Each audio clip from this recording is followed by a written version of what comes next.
வணக்கம். இந்த வீடியோல ஜிடிஎன் உங்களுக்கே தெரியும், ஜிடி நாயுடு பயோபிக் அந்த படத்தை பத்தி தான் பார்க்க போறோம். இது உங்களுக்கே தெரியும், இந்த படத்துல மாதவன் இருக்காரு. அதுவும் இல்லாம பெரிய ஒரு ஸ்டார் கேஸ்டே பார்த்த மாதிரி தான் எனக்கு ஃபீல் ஆச்சு. பட் இந்த படத்து மேல எதிர்பார்ப்பு கொஞ்சம் கம்மியா தான் இருந்தது. ஏன்னா இந்த படம் ரிலீஸ் ஆன டைம் அப்படி. பட் எகைன் ஆல்மோஸ்ட் முடிஞ்ச வரைக்கும் படத்தோட டீம் எல்லாரும் இந்த படத்துக்காக ப்ரொமோஷன்லாம் பண்ணி ஒரு வழியா படம்லாம் ரிலீஸ் ஆயிடுச்சு. பட் தப்பான டைம்ல ரிலீஸ் ஆயிடுச்சோன்னு எனக்கு ஒரு ஃபீல். ஏன்னா நிறைய நிறைய தியேட்டர்ஸ் கொஞ்சம் கிடைக்கல.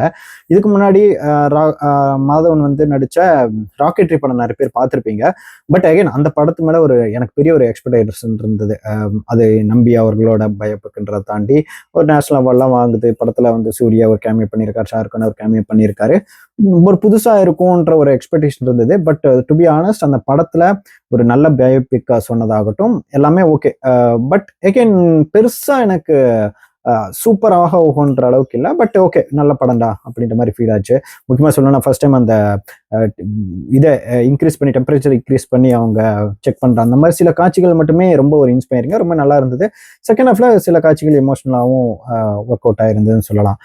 பட் எகெயின் அந்த படத்தினாலேயே ஜிடிஎன் படத்து மேல ஒரு எக்ஸ்பெக்டேஷன் கொஞ்சம் எனக்கு கம்மியா இருந்தது. பட் எகெயின் அது எல்லாத்தையும் தாண்டி நம்ம ஊர் ஒரு விஞ்ஞானி, பெருசா அவரை பத்தின விஷயங்கள் எங்கேயுமே நமக்கு தெரிஞ்சுக்கிற வாய்ப்பு இல்லை. இன்னும் சொல்லப்போனா கவுண்டமணி மாதிரி சில பேர் வந்து எங்கேயாவது யூஸ் பண்ணி பார்த்துருப்பாங்க. ஜிடி நாயுடு என்ன பெரிய ஜிடி நாயுடான்ற விஷயங்கள் எல்லாம் வச்சுதான் நமக்கு ஜிடி நாயுடு பத்தி தெரியும். நம்ம ஸ்கூல்ல எல்லாம் படிச்சிருப்போம். எங்கேயாவது இடத்துல அங்கங்க ஓகே, இவர் ஒரு பெரிய ஒரு இன்ஜினியர், நிறைய விஷயத்த கண்டுபிடிச்சிருக்காரு, எடிசன் ஆஃப் இந்தியாங்கிற விஷயங்கள்லாம் தெரியும்.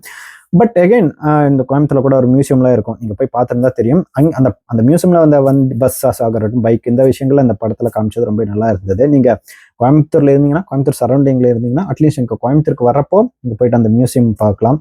நல்லா இருக்கு. இப்போ இன்னும் கொஞ்சம் ரெனோவேட் பண்ணி கொஞ்சம் நல்லாவே பண்ணியிருக்காங்க. சரி, ஓகே. இந்த படத்தோட கதை என்னன்னா, அஃப்கோர்ஸ் ஒரு ஸ்கூல்ல 1980s ஒரு ஸ்கூல் சிலபஸ்ல வந்து அவங்க உள்ளுக்குள்ள அவங்கள சண்டை போட்டுட்டு இருக்காங்க. அந்த மேனேஜ்மெண்ட்ல இருக்கிறவங்களா, இவரோட டாபிக் இந்த புக்ல வைக்கணுமா, இல்லாம அவர் பெரிய டாக்ஸ் ஏவியேஷன் பண்ணவர், இந்த மாதிரி ரொம்ப தப்பானவர், வீட்டையே பாம்பு வச்சு கொடுத்தவர், இவர் பத்திலாம் போடக்கூடாது அப்படின்ற மாதிரி அவங்கள சண்டை போட்டிருக்காங்க. அந்த இடத்துல அந்த அதித்தி பாலன் வந்து அவர் எவ்வளவு பெரிய ஆள் தெரியுமா அப்படின்ற மாதிரி எல்லாருக்கிட்டையும் அந்த புக்கு கொடுத்து படிக்க சொல்றாரு. அதை படிக்கிறப்பதான் அது பாஸ்ட்டுக்கு போகுது. அவருடைய ஒவ்வொரு காலகட்டத்தையும் வந்து எப்படி அவர் வளர்ந்து வந்தாருன்ற மாதிரி காட்டுது. அதுல முக்கியமா அவங்க தொடக்கத்திலேயே ஒரு யங் அடல்ட் ஜிடி நாயுடு காமிக்கிறாங்க. கோயம்புத்தூர் சைடுல ஒரு வில்லேஜ் மாதிரி இடத்துல டிஜேவை காட்டுறாங்க. யங் மாதவன் ஜிடி நாயுடுவா, சரி, மாதவன் யங் மாதவனாவும் யங் ஜிடி நாயுடாவும் டிஜேவை காட்டுறாங்க. அவருக்கு முக்கியமா இந்த பெருசா படிக்கலனாலும் இந்த பைக் மேல ரொம்ப இன்ட்ரெஸ்ட். இந்த வெள்ளைக்காரன் ஓட்டிட்டு போறதெல்லாம் பார்த்து ரொம்பவே அது மாதிரி இன்ட்ரெஸ்ட் ஆகி எடுத்தோடனே அவர் வேலைக்கெல்லாம் கேட்டாரு. நம்ம ஊர்ல இந்த மாதிரி படங்கள்லாம் நம்ம மோஸ்ட்லி பயோபிக் காமிக்கிறப்போ அதை பத்தி ஸ்டெப் பை ஸ்டெப்பா போற மாதிரி தான் இருக்கும். பட் இதுல ஓரளவுக்கு வசதியானவர் போல இருக்கு. எடுத்தோடனே அந்த பைக் வாங்குறதுக்கு பிளான் பண்ணி, பைக் வாங்குறதுக்கு பணம் இருக்கு, ஓப்பனிங்லேயே அவர்கிட்ட இருக்கு. பட் எடுத்துட்டு வாங்குறதுக்கு முன்னாடி ஃபார்மர்ஸ்க்கு நான் ஹெல்ப் பண்றேன்னு அது எல்லாத்தையும் கொடுக்குறாரு. திரும்ப போய் 3 வருஷம் சம்பாரிச்சிட்டு வந்து அந்த பைக்கை திரும்ப அப்படியே வாங்கிடுறான்ற மாதிரி சில காட்சிகள்லாம் வருது. நல்லா இருக்கு. அந்த பைக்கை வாங்கிட்டு வந்து பிரிச்சு மேய்ஞ்சு கடைசியில் அந்த பைக்கை பத்தி நான் படிச்சு, அதுக்கு அடுத்து பருத்தி ஆலைக்கு வேலைக்கு போய் அங்கே சில கண்டுபிடிக்கலாம். ஒவ்வொரு இடத்துலயும் ஒவ்வொரு கண்டுபிடிப்புகள் பண்றாரு. கடைசியில் அந்த பருத்தி பிசினஸ்ல பெருசா வளர்ந்து வராரு. அப்படியே கட் பண்ணா மாதவனா வராரு, பிரியமணியா வராங்க.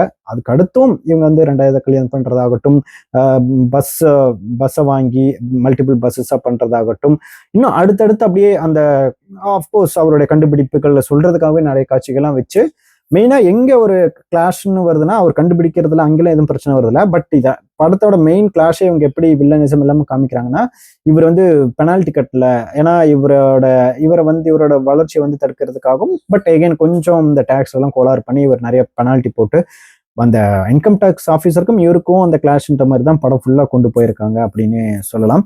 அதுக்கடுத்து என்ன ஆச்சு, ஃபர்தரா அந்த கதையெல்லாம் படிச்சு முடிச்சுட்டு இவங்க என்ன மைண்ட் மாறினாங்க அப்படின்ற மாதிரி தான் மிச்ச கதை. இன்கேஸ் உங்களுக்கு ஆல்ரெடி ஜிடி நாயுடு கதையை பத்தி உங்களுக்கு தெரிஞ்சதுன்னா இன்னும் கொஞ்சம் இது ஃபெமிலியரா இருக்கும். சரி, ஓகே. இந்த படத்துல பாசிட்டிவ்ஸ் என்ன பாத்தீங்கன்னா, இந்த படத்து மேல எனக்கு பெருசா எக்ஸ்பெக்டேஷன் இல்லை. அதனாலேயே இந்த படம் எனக்கு ஓரளவுக்கு நல்லாவே ஒர்க் அவுட் ஆயிருச்சுன்னே சொல்லலாம். இன்னும் சொல்ல போனா இந்த படத்தோட டைரக்டர் கிருஷ்ணகுமார் ராம்குமார். நான் வந்து அந்த டைரக்டர் வந்து இதுக்கு முன்னாடி உங்களுக்கே தெரியும், நிறைய படத்துல சப்போர்ட்டிங் ஆர்டிஸ்டாகவும் கொஞ்சம் காமெடி ரோல்லையும் நிறைய படத்துல வந்திருப்பாரு.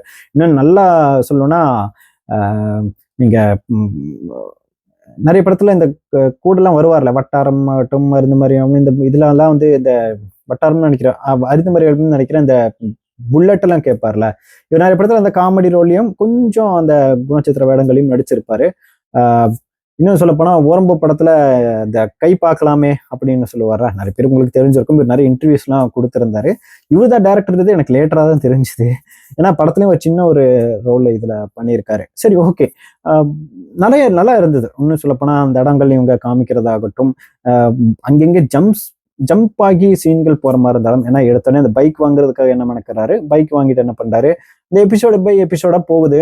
ஜஸ்ட் லைக் தட் நீ உங்க இயர்ஸை வந்து 8 வருஷத்துக்கு அப்புறம் 10 வருஷத்துக்கு அப்புறம் நம்ம ஃபுல் வாழ்க்கையை சொல்லுங்கிறதுனால அந்த யங் அடல்ட் ஏஜ்ல இருந்து அந்த வயசான ஒரு 70-80 வயசு வரைக்கும் அவங்க அங்கேயே ஜம்ப் பண்ணி போற மாதிரி இருந்துச்சு. முக்கியமான இன்சிடென்ட்ஸ் மட்டுமே சொல்றேங்கிற பேர்ல அதான் பருத்தி மில்லுக்கு அடுத்து திரும்பவும் டவுன்ல போயிடுறாருங்க. ஜஸ்ட் லைக் தட் பெருசா எந்த ஒரு கிளாஷும் இன்சிடென்ட்டும் சொல்லாம இவங்க டைரக்டா அந்த இதுல வந்து ஃபாலோ ஆயிட்டாரு அப்படின்ற மாதிரி காமிச்சு அடுத்த கட்டத்துக்கு போயிடுறாங்க. அங்கே அகைன் அவர் பெருசா எந்த இடத்துலையும் ஸ்ட்ரகிள் பண்றதுல, பஸ் ஒன்று கிடைச்சோன்னே அது வந்து மல்டிபிள் பஸ்ஸா ஆகுதுன்ற மாதிரி காமிச்சிருந்தாங்க. பட் அகைன் அந்த பஸ் சீன்ஸ்க்கு அப்புறம் சில காட்சிகள், முக்கியமா சத்யராஜ் வர்றதாகட்டும், அந்த பஸ்ஸை மல்டிப்ளை பண்றதாகட்டும், அங்கிருந்து அடுத்தடுத்து எப்படி வளர்ந்து போறாங்க. இன்னும் சொல்ல போனா சத்யராஜ் நல்லா ஒரு ரோல் இருந்தது. இந்த பஸ் ஓட விட்டு பின்னாடி சில விஷயங்கள் கண்டுபிடிக்கிற அந்த ஒரு காட்சிகளாகட்டும், செகண்ட் ஹாஃப்லையும் ஃபர்ஸ்ட் ஹாஃப்லையும் அங்கங்க ஜிடி நாயுடுக்காக போய் இந்த இன்கம் டேக்ஸ் ஆஃபீஸருக்காக சில பஞ்சாயத்துகள் பண்ற காட்சிகளாகட்டும், அதுலுமே ரொம்ப காமெடியாகவும் இருந்தது, நல்லா இருந்தது டைலாக்ஸ்லாம். அங்கே இன்னும் சொல்ல போனால் அந்த கப்பல்ல ட்ரிம்மரை வச்சு சேவ் பண்றதுக்காக ஒரு டைலாக் ஒன்று சொல்லுவார், சேவ் பண்ணதுக்கு அப்புறம் எப்படி அந்த கண்ணா இருக்குன்றது. இந்த மாதிரி காட்சிகள் எல்லாமே நல்லாவே ஒர்க் அவுட் ஆகியிருந்தது.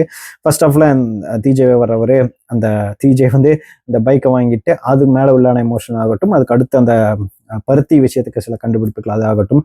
இன்னும் சொல்ல போனால் செகண்ட் ஹாஃப்ல கருணாகரன் போய் நல்லா பண்ணியிருந்தாரு. பட் அகெயின் கூட மெயின் இன்கம் டேக்ஸ் ஆஃபீஸராக இருக்கிற ஜெயராம் அவருடைய காட்சிகள், அவரு எப்படி மனம் மாறி ஒரு இடத்துல ஜிடி நாயுடுக்காக அவரு விஷயங்கள் பண்றதாகட்டும். இன்னும் சொல்ல போனால் கிளைமேக்ஸ்ல ஒரு காட்சி ஒன்று வரும், அதான் ஓப்பனிங்ல காமிச்சிருப்பாங்க, அதே கிளைமேக்ஸ்ல ஒரு காட்சியா வரும். அதை நான் பெருசாக ஸ்பாயில் பண்ண விரும்பல. அந்த காட்சிகள் ரொம்பவே நல்லா இருந்தது, கொஞ்சம் இன்ஸ்பைரிங்கா இருந்தது. அதை தாண்டி இவர் அந்த சொத்தை காப்பாத்துறதுக்காக சில விஷயங்கள் பண்றதாகட்டும், ஓரளவுக்கு அந்த இடத்துல கிளாஷ் அந்த படத்தோட டிப்ஸ் அண்ட் அப் ரொம்ப நல்லா இருந்தது. பட் அட்லீஸ்ட் எனக்கு ஒர்க் அவுட் ஆச்சு, நிறைய பேர் என்ஜாய் பண்ணி தான் பார்த்தாங்க. எல்லாத்தையும் தாண்டி கிளைமேக்ஸ்ல ஒரு ஒரு விஷயங்கள் ஒரு சொல்றாரு ஜெயராம் கிட்ட, எதுக்காக பெனால்ட்டி கட்டல அப்படின்ற விஷயங்கள், அதெல்லாம் கொஞ்சம் நல்லா இருந்தது. எனக்கு பர்சனலா ஒர்க் அவுட் ஆகுது. மேபி நிறைய பேர் ஒர்க் அவுட் ஆகாம இருந்திருக்கலாம். நல்லா இருந்தது. ஓவராலா பாத்தீங்கன்னா பெருசா உள்ள போய் நோண்டி பாக்குறது அதெல்லாம் இல்லாம ஜஸ்ட் லைக் தட் நீங்க பாத்தீங்கன்னா ஒரு நல்ல படமாவே இது இருந்துச்சுன்னு சொல்லலாம். ஏன்னா மேஜர் ஜம்ப்ஸ் அங்கங்க ஒரு ஸ்கிரீன் பிளேல ஜஸ்ட் கண்டினியூட்டி இல்லாம ஜம்ப்ஸ் ஆன மாதிரி இருந்தது. பட் இந்த மாதிரி பயோபிக்ஸ் மோஸ்ட்லி இப்படிதான் காமிப்பாங்க. ஏன்னா முக்கியமான ஒரு டவுனோ இந்த மாதிரி விஷயங்களோ அங்கங்க காமிக்கல. இன்னும் சொல்லப்போனா அந்த கேரக்டரோட ஃப்ளா காமிக்காம இருந்தது எனக்கு கொஞ்சம் டிசப்பாயிண்டிங்கா இருந்தது. ஏன்னா ஒரு இடத்துல இவர் செகண்ட் மேரேஜ் பண்றதை வந்து ஃபர்ஸ்ட் மேரேஜே வந்து நான் உங்களுக்கு செட் ஆக மாட்டேன், நீங்க இன்னொரு கல்யாணம் பண்ணிக்கோங்க, ஜஸ்ட் லைக் தட் பிரியாமணி ஏதோ பெருசா ரோல் பண்ணவங்க பார்த்தா மிஞ்சி போனா 5-10 நிமிஷம் கூட பண்ணல, வந்தோடனே நீங்க இன்னொரு கல்யாணம் பண்ணிக்கோங்க அப்படின்ற மாதிரி ஒரு நல்ல இங்கிலீஷ் பேசி பழகிட்டாரு, நல்லா கண்டுபிடிக்கிறார், நல்லா பிசினஸ் பண்ணோன்னா நீங்க இன்னொரு கல்யாணம் பண்ணிக்கோன்ற மாதிரி விட்டுட்டு ஏதோ இந்த இடத்துல வந்து உண்மையை சொல்லலையோ அப்படின்ற மாதிரி ஃபீல் ஆச்சு. அவரும் வந்து நான் மாட்டேன் அப்படின்னு அடம் பிடிச்சு, என்னதான் அடம் பிடிச்சாலும் கல்யாணம் கட் பண்ணி வச்சிருவாங்கன்னு தசரா விஜய் கட்டி வச்சிடறாங்க. அந்த மாதிரி நிறைய இடத்துல கொஞ்சம் ஃப்ளா இருக்கு. பட் அகைன் இந்த டாக்ஸ் விஷயங்களாகட்டும், இன்னும் நிறைய விஷயங்கள்ல உண்மையாவே அப்படிதான் இருந்துச்சான்ற ஒரு கேள்வியும் நிறைய இடத்துல. ஏன்னா இந்த இடத்த நீ கரெக்டா காமிச்சு அவரோட ஃபிளாட் கரெக்டா காமிச்சிருந்தீங்கன்னா மேபி அந்த இடத்துல ப்ராப்பரா நம்பியிருக்கேன். எனக்கு அதுக்கப்புறம் கொஞ்சம் ஒரு இந்த டவுட்டோடய தான் பாக்குற மாதிரி எனக்கு ஃபீல் ஆச்சு. பட் அகைன் அவர் நிறைய பேருக்கு நல்லது பண்றேங்கிற நல்லவங்கிற மாதிரி ஒரு இன்டென்ஷன்லயே படம் ஃபுல்லா கொண்டு போயிருந்தாங்க. பட் எல்லாத்துக்குமே ஓகே. பட் அகைன் அதெல்லாம் உண்மைதானா அப்படின்ற ஒரு விஷயங்களும் இருக்கு. அவர் நல்லா கண்டுபிடிச்சார்ல ஓகே. பட் எனக்கு தெரிஞ்சு மக்களுக்காக ரொம்ப இது கொடுத்தா அது பண்ணாருன்ற மாதிரி ஹிஸ்டரி மேபி எனக்கு எங்குமே தென்படலை. அப்படி பண்ணியிருந்தாலும் உண்மையா ரொம்ப நல்லதுதான். பட் அகைன் இந்த மாதிரி அங்கங்க சில ஜம்ப்ஸ் இருந்தது. இன்னும் சொல்ல போனா ரியல் டைம்ல வர பெரியார் கேரக்டர் காமிக்கிறாங்க, எம்ஆர் ராதா கேரக்டர் காமிக்கிற, ஹிட்லர், இந்த மாதிரி நிறைய கேரக்டர்ஸ் அங்கங்க காமிக்கிறேன்ற பேர்ல காமிக்கிறாங்க. பட் எதுவுமே பெருசா சர் சி வி ராமன் நிறைய பேரை காமிச்சாலும் பெருசா அவங்க எதுவும் பண்ணாத மாதிரி இருக்கு. அவங்க படத்துல வந்து அவங்க பெருசா எதுவும் பண்ணல, இவரே தான் எல்லா இடத்துலயும் பண்ற மாதிரி ஃபீல் ஆயிட்டு இருந்தது. இந்த மாதிரி நிறைய ஃபிளாஸ் அங்கங்கேயும் இருக்கு. இன்னும் சொல்ல போனா நான் ஆல்ரெடி சொன்ன மாதிரி நிறைய ஜம்ப்ஸ் இருந்தது. ஒரு இடையில ஒரு 10 வருஷம் வந்து அவர் பற்ற கஷ்டத்தெல்லாம் ஸ்கிப் பண்ணிட்டு ஸ்ட்ரைட்டா அந்த கஷ்டத்தை முடியிற டைம்ல எப்படி அது கஷ்டத்தை ஓவர் கம் பண்ணி ஈஸியா ஜஸ்ட் லைக் தட்னு காமிச்ச மாதிரி இருந்தது. இதெல்லாம் தான் ஓரளவுக்கு கொஞ்சம் எனக்கு ப்ராப்ளமேட்டிக்காக இருந்தது. பட் ஓவராலாக நீங்கள் இதெல்லாத்தையும் ரொம்ப உட்காந்து நோண்டி பார்க்காம உட்காந்து பார்த்தீங்கன்னா ரொம்ப நல்லா ஒரு நல்ல ஒரு ரொம்ப நாளுக்கு அப்புறம் ஒரு பயோபிக்கில் ஓரளவுக்கான எங்கேஜிங்கான படம் பார்த்த மாதிரி ஃபீல் ஆகும். ஏன்னா நிறைய பேர் இது ரொம்ப பெருசாக ஒர்க் அவுட் ஆகலை, ரொம்ப இதாக தான் ரிவ்யூஸ்லாம் போட்டிருந்தாங்க. அந்த அளவுக்கு இல்லை, ஓரளவுக்கு கண்டிப்பாக பார்க்கலாம். இந்த படம் வந்து பெருசாக அந்த மாதிரி ஒரு ஃப்ளாலாம் இல்லாமல் தான் இருக்குது. நீங்கள் கண்டிப்பாக தியேட்டர்லேயே ட்ரை பண்ணலாம். பட் நிறைய தியேட்டர்ஸ் கிடைக்கல. காரணம் ஆல்ரெடி ஸ்பைடர்மேன் நல்லா போயிட்டுருக்கு. ஜனநாயகன் வந்ததுனால தான் படம் இன்னும் தள்ளி போச்சு. ஸ்பைடர்மேன் அப்புறம் இப்போ டிசி இந்த மாதிரி படங்கள்லாம் வந்ததுனால இந்த படத்துக்கு கொஞ்சம் தியேட்டர்ஸ் கம்மி தான். இனி அடுத்த வாரம் உங்களுக்கே தெரியும் மகுடம், விஸ்வநாதன் சன்ஸ்லாம் வந்துச்சுன்னா இன்னும் சுத்தம் தான். அதனால இன்னும் கூடிய சீக்கிரமே ஓட்டியில் வந்ததுக்கப்புறம் நிறைய பேருக்கு பார்க்க வாய்ப்பு கிடைக்கும்னு நினைக்கிறேன். But what ever, in case already பார்த்துட்டீங்க உங்களுக்கு ஒர்க் அவுட் ஆச்சா இல்லைன்றதையும் சொல்லுங்கள்.